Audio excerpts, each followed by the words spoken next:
Hello everybody, and welcome back to the Helix. Today on the Helix, we'll be talking about one of my favorite decks, Fog. But before we get started on the deck, let's talk a little bit about Standard first.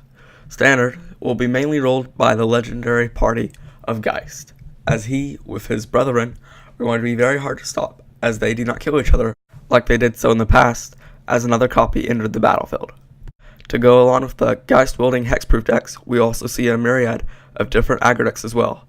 Unfortunately for this format, control is not very strong, and with new additions from M14, it has gotten worse, as the tools available to aggro decks are so potent against any slower decks that it is hard to see where a deck like Control will fit in.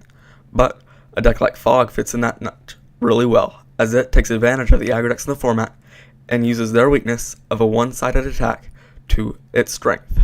So without any further ado, let's get started. Fog, a mainstay in the deck, and the namesake, is one of the most powerful cards in this deck, as it allows you to protect your planeswalkers as well as your life points, which allows you to get more use out of every one of your abilities. Safe Passage and Right Control are here for the same reason as to protect yourself, but they also protect you from burn spells as well, which is a helpful tool against anything willing to do direct damage to your face. To go along with the burn protection, Right Control also gains you a little bit of life, which can be very useful in order to get yourself out of burn spell range in the future. Speaking of reach, Farseek is a perfect card to get you into your expensive spells before your opponent has a chance to kill you. Sphinx's Revelation is one of the key cards in the deck, which allows you to draw ample cards, which will allow you to have more liberal use of your fog spells. Urban Evolution can be a valuable card as well. For 5 mana, letting you 3 cards and letting you play an extra land that could be fog worthy is a great ability and is well worth 4 slots in this deck. For drawing cards, his -2 can be very useful. Speaking of planeswalkers, Liliana of the Veil is a card that this deck is very scared of. So to counteract it, we have cards like Planet Cleansing and Dissipate, as she is not the only threat to this deck. Planet Cleansing will make short work of anything on the field, and if anything is being cast that you're wary of, Dissipate makes the perfect counter. Literally. I found that the deck needed a little bit more ramp, so I added Simic Cluestone to the deck not too long ago, and I've been happy with it. The sack outlet is good, as it lets you another card, but it is a little vulnerable to Planet Cleansing. If you're afraid of that though, you can always switch it out for Darksteel Ignite.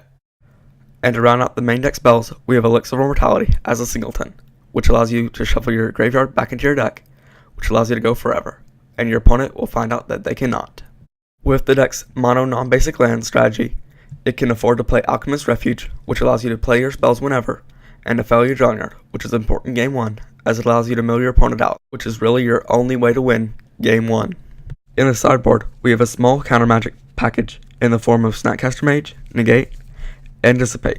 Planet Cleansing is also in here to deal with any unruly threats, along with Crypt Excursion if we see any Reanimator, as this deck has a hard time against anything that beats you without hitting the face.